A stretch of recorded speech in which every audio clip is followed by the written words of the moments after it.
जादुई पेड़। एक समय की बात है। एक छोटे से गांव में एक गरीब लड़का रहता था जिसका नाम अर्जुन था। वो बहुत मेहनती और ईमानदार था, लेकिन किस्मत ने उसे कभी खुशियां नहीं दी। उसका परिवार बहुत गरीब था और कई बार तो उन्हें भूखे पेट ही सोना पड़ता। एक दिन जंगल में लकड़ियां बटोरते हुए अर्जुन को एक अजीब सा पेड़ दिखा। वह पेड़ बहुत बड़ा और चमकदार पत्तियों वाला था। जैसे ही अर्जुन ने उसके पास कदम रखा, पेड़ से एक धीमी सी आवाज आई। हे अर्जुन, मैं एक जादुई पेड़ हूँ। अगर तुम सच्चे दिल से कुछ मांगो तो मैं उसे पूरा कर सकता हूँ।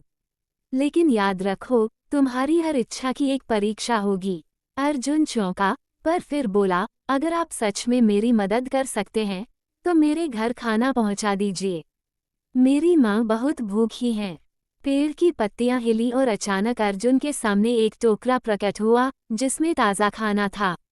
अर्जुन बहुत खुश हुआ और घर जाकर माँ को सब कुछ बताया। माँ ने कहा, बेटा, किसी चमत्कार के पीछे लालच मत पालना।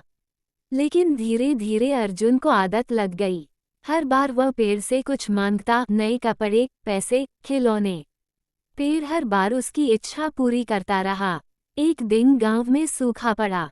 लोग भूखे थे, बच्चे रो रहे थे, लेकिन अर्जुन अपने सामान में मस्त था। जब एक बूढ़ी औरत ने उससे थोड़ी मदद मांगी तो उसने मना कर दिया। अगली सुबह जब वह पेड़ के पास पहुंचा तो पेड़ बिल्कुल सूखा और मुरझाया हुआ था। अर्जुन ने पूछा, क्या हुआ? तुम मेरी मुरादें क्यों नहीं पूरी कर रहे? पेड़ ने धीमी आवाज में कहा, तुमने जो कुछ पाया वो खुद तक सीमित रखा। जो बांटना नहीं जानता वह मांगने लायक नहीं होता। जादू सिर्फ मांगने में नहीं, देने में होता है। अर्जुन को अपनी गलती का एहसास हुआ। उसने अपने सारे सामान गांव में बांट दिए, भूखों को खाना, बच्चों को कपड़े और बीमारों की मदद की। अगली सुबह पेड़ फिर से हरा भरा हो गया और उससे आवाज आई, अब तुम सच्चे दिल वाले बन गए हो। अब तुम्हें मेरी जरूरत नहीं। अब तुम खुद एक जादुई इंसान बन चुके हो। अर्जुन मुस्कुराया और उसी दिन से दूसरों की मदद करने को ही अपना असली सुख मानने लगा। नैतिक शिक्षा। सच्चा जादू किसी पेड़ में नहीं, हमारे अच्छे कर्मों में छिपा होता है। जो दूसरों के लिए जीता है वही सबसे बड़ा जादूगर होता है।